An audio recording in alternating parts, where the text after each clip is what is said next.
सुप्रभात प्यारे बच्चों। बच्चों, हिंदी की कक्षा में आपका हार्दिक स्वागत है। बच्चों, आज हम चिट्ठियों की अनूठी दुनिया पाठ का अध्ययन करेंगे। ये पाठ अरविंद कुमार सिंह जी द्वारा लिखा गया है। इसमें चिट्ठियों के महत्व को, पत्रों के महत्व को दर्शाया गया है। संचार के आधुनिक साधनों जैसे फोन, एसएमएस आदि की तुलना में पत्रों के महत्व को दर्शाया गया है कि जो पत्र है, आज बेशक फोन है, एसएमएस कर सकते हैं हम, व्हाट्सएप के माध्यम से हम एक जगह से दूसरी जगह संदेश पहुंचा सकते हैं, लेकिन पत्रों का महत्व जो है आज भी कम नहीं हुआ है। आज भी जो संतुष्टि, जो संतोष हमें पत्र पढ़ के मिलता है या पत्र भेज के मिलता है, वो संतोष हमें एसएमएस या संदेश से नहीं मिलता। क्योंकि जो एसएमएस होता है वो थोड़ी देर के बाद डिलीट हो सकता है या फिर उसका, क्योंकि टेक्नोलॉजी है तो कभी मोबाइल ख़राब भी हो सकता है, तो वो कुछ समय के बाद हमें नहीं मिलेगा। लेकिन जो पत्र हैं उन्हें हम सहेज कर रख सकते हैं, संजो कर रख सकते हैं, और पत्रों में हम अपने दिल की बात को पूरा खोल के रख देते हैं। लेकिन एसएमएस या मैसेज जो होते हैं वो बिल्कुल संक्षिप्त रूप में होते हैं। तो जब पत्र पढ़ते हैं हम, तो पत्र पढ़ने का आनंद ही कुछ और होता है। हमें ऐसे लगता है कि हम किसी के मनोभावों को पढ़ रहे हैं। ठीक है, बहुत ही आनंद की अनुभूति होती है पत्र पढ़ने से। तो यही एक संचार का माध्यम जो है पत्र, आज भी इसका महत्व कम नहीं हुआ है। आज भी उसका महत्व उतना ही बना हुआ है जितना पहले था। उर्दू में पत्र को खत कहा जाता है, संस्कृत में पत्र कहा जाता है, कन्नड़ में कागज कहा जाता है, तेलुगु में उत्तरम और जागू भी कहते हैं पत्र को, तमिल में पत्र को गणित कहा जाता है। पत्र अभिव्यक्ति का माध्यम है। कई घरों में चूल्हे जलते हैं। इससे बच्चों, आज भी माना कि आज विज्ञान ने बहुत उन्नति कर ली है। आज हमारे पास संचार के बहुत से माध्यम हैं जो बहुत जल्दी संदेश एक जगह से दूसरी जगह पहुंचा सकते हैं। लेकिन आज भी बहुत से ऐसे स्थान हैं जहां पे चूल्हा भी नहीं जलता जब तक मनी ऑर्डर नहीं पहुंचता। ऐसे लोग जो घरों से बाहर नौकरी कर रहे हैं उनके और अपने परिवार को मनी ऑर्डर भेजते हैं, तो वो उनका परिवार जो है उस मनी ऑर्डर का इंतज़ार करता है और उनके घर में चूल्हा भी उसी मनी ऑर्डर की वजह से ही जलता है। तो बहुत से ऐसे स्थान हैं आज भी जहाँ पे पत्रों का, मनी ऑर्डर का महत्व वैसे ही बना हुआ है जैसे पहले था। और ऐसे स्थानों में डाकिये को आज भी देवदूत समझा जाता है। जब पत्र लेकर डाकिया आता है तो लोग कहते हैं कि देवदूत आ गया हमारे संदेशा लेकर। जब मनी ऑर्डर लेकर आता है तो लोग प्रसन्न होके कहते हैं कि देवदूत आ गया आज हमें पैसे देने के लिए। इस तरह से अभी भी ग्रामीण इलाकों में उन्हें देवदूत की संज्ञा दी जाती है। भारत में अभी भी रोज 4.5 करोड़ पत्र जो हैं एक स्थान से दूसरे स्थान पर पहुंचाए जाते हैं। देखिए बच्चों, पत्र लिखने की और भेजने की परंपरा बहुत पुरानी चली आ रही है। बड़े प्राचीन काल में हम सुनते थे कि कबूतरों के माध्यम से एक जगह से दूसरी जगह पे पत्र पहुंचाए जाते थे। फिर हरकारे आए। हरकारे क्या करते थे? एक जगह से दूसरी जगह पत्र ले जाते थे।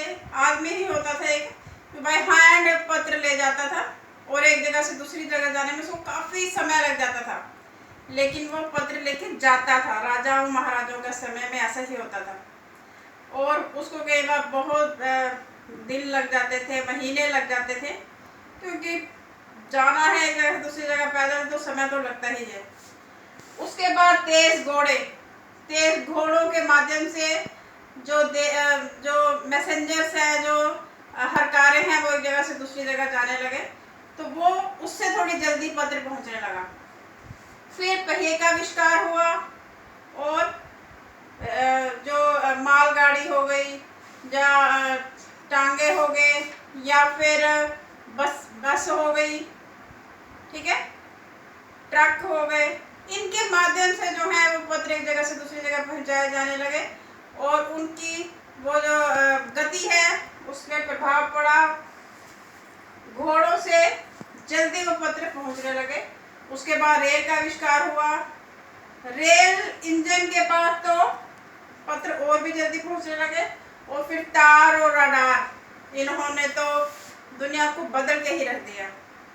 आज तो हम टेलीफोन के माध्यम से एक ही मिनट में, एक ही सेकंड में एक जगह से दूसरी जगह पे संदेश पहुंचा सकते हैं। तो ये विज्ञान की प्रगति का ही नतीजा है। पिछली शताब्दी में पत्र लेखन की कला में के रूप में विकास हुआ। बड़ा प्रयास किया गया कि पत्र लेखन में की कला में विकास हो। उसके लिए बहुत से लोगों का योगदान रहा। स्कूली पाठ्यक्रमों में पत्र लेखन को शामिल किया गया। बच्चों, पाठ्यक्रम होता है सिलेबस, पाठ्यक्रम में पत्र लेखन कला को शामिल किया गया, ताकि बच्चे जो हैं अधिक से अधिक इस कला के बारे में जानें, समझें और पत्र लिखने में समर्थ बने। इसीलिए स्कूली पाठ्यक्रमों में इनको शामिल किया गया। जैसे आप लोग भी पत्र लिखते हैं, आपके पाठ्यक्रम में भी पत्र है, औपचारिक पत्र लिखते हैं, अनौपचारिक पत्र लिखते हो आप लोग, तो ये इसीलिए इसको शामिल किया गया है, सम्मिलित किया गया है, ताकि पत्र लेखन कला में विकास हो। हर किसी बच्चे को, हर किसी देश के नागरिक को पत्र लेखन आना चाहिए। इसमें विश्व डाक संघ का भी बहुत सहयोग रहा। विश्व डाक संघ की ओर से 16 साल से कम के बच्चों के लिए पत्र लेखन प्रतियोगिताएं जो है उनका आयोजन किया गया, ताकि बच्चे जो हैं पत्र लेखन कला में समर्थ हों।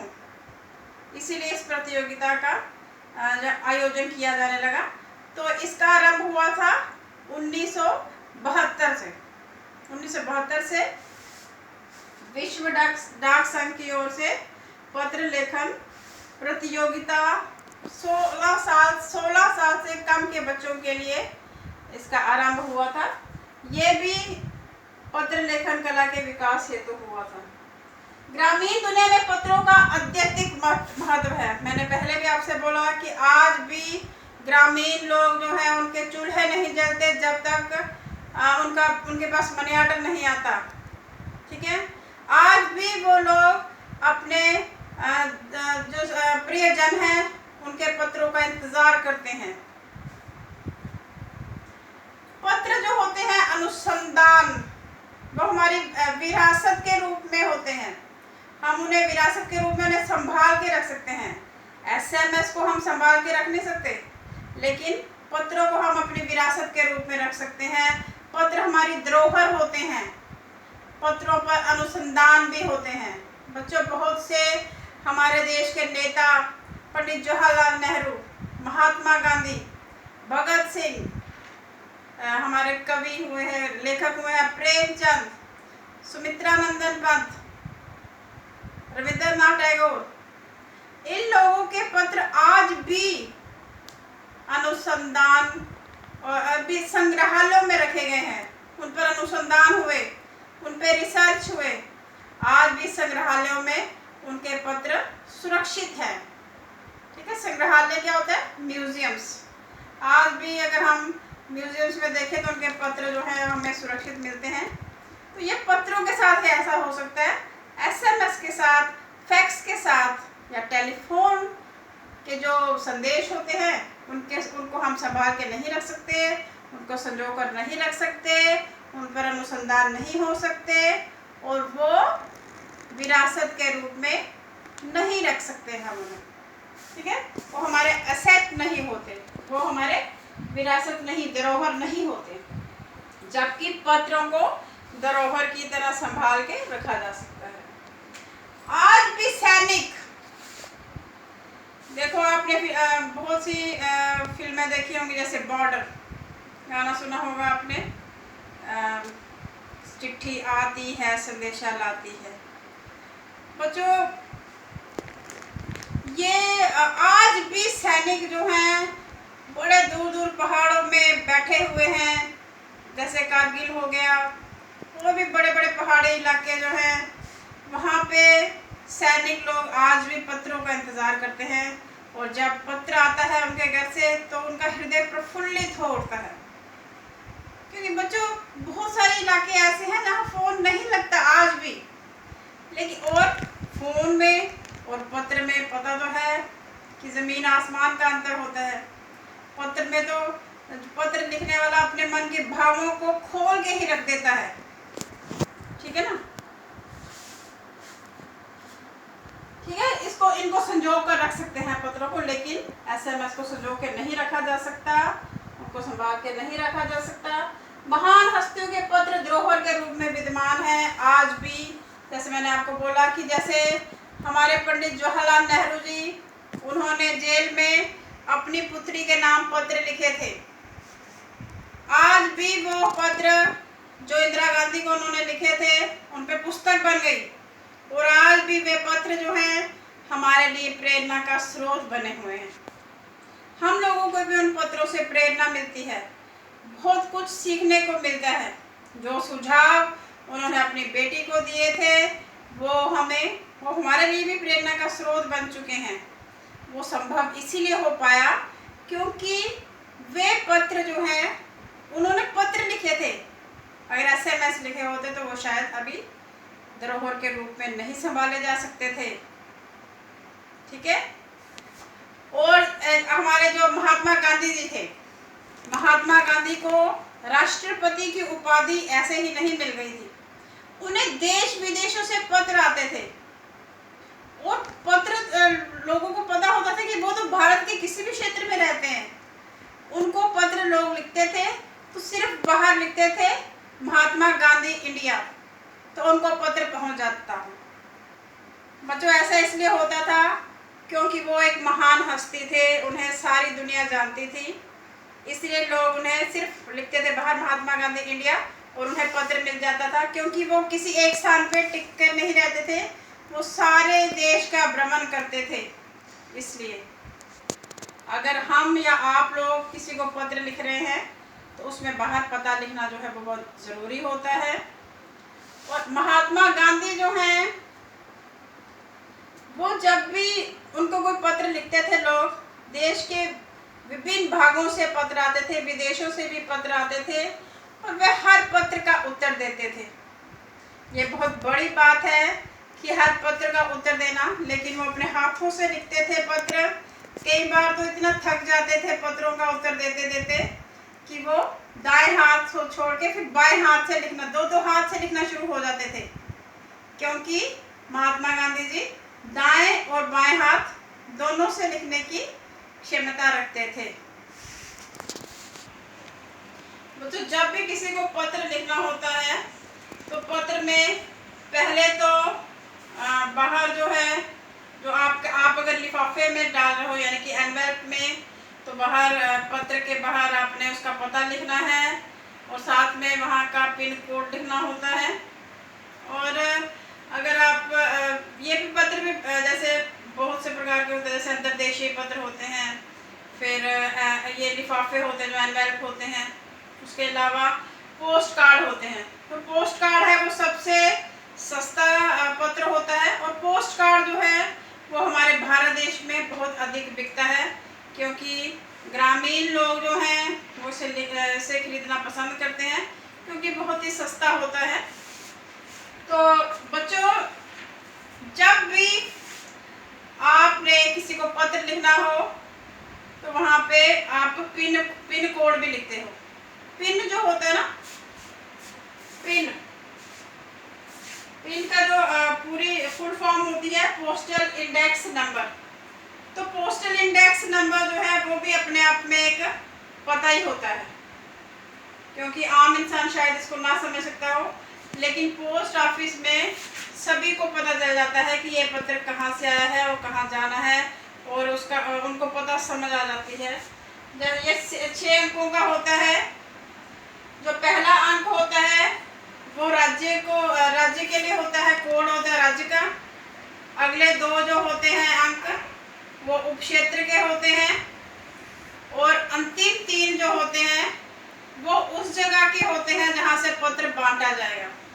ठीक है, जैसे 6 अंक होते हैं, ये तो ऐसे मैं उदाहरण लिख रही हूँ, होते ही 6 अंक है। 1 2 3 4 5 6। ठीक है, ये 6 अंक है, 1 2 3 4 5 6। तो आप देखिए, जो पहला अंक है ये राज्य को, ठीक है, राज्य का कोड होता है। अगले जो 2 हैं वो उपक्षेत्र के होते हैं कोड, और जो अंतिम 3 है वो उस क्षेत्र के जहां से, उस डाकघर के जहां से पत्र बांटा जाना है। तो ये भी अपने आप में पिन जो है ये भी अपने आप में एक पता होता है। ठीक है,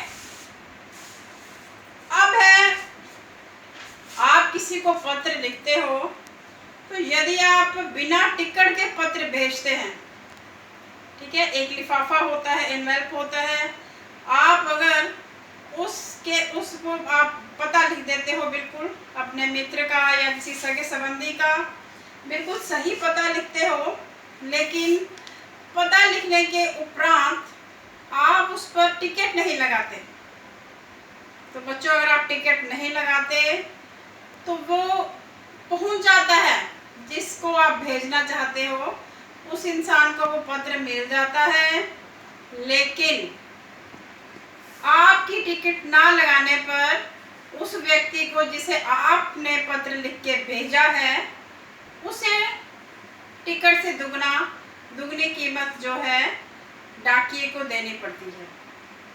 ठीक है, ये किस्म का जुर्माना ही समझ लो, क्योंकि उससे दुगनी कीमत देनी पड़ती है, और इससे सामने वाले को कठिनाई हो सकती है। हो सकता है कि उसके पास उस समय पैसे ना हों, ये भी हो सकता है कि वो पत्र लेने से इनकार कर दे। ठीक है, उस सूरत में क्या होता है, उस हालात में क्या होता है कि वो पत्र आपके पास वापस आ जाता है। ठीक है, तो ये बहुत ही गलत बात है।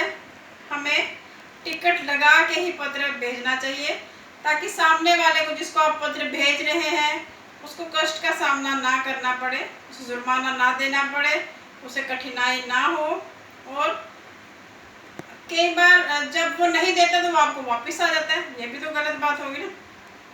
तो यही थी बच्चों, यही था चिट्ठियों की अनूठी दुनिया का सार। आशा है आपको समझ आ गया होगा। धन्यवाद।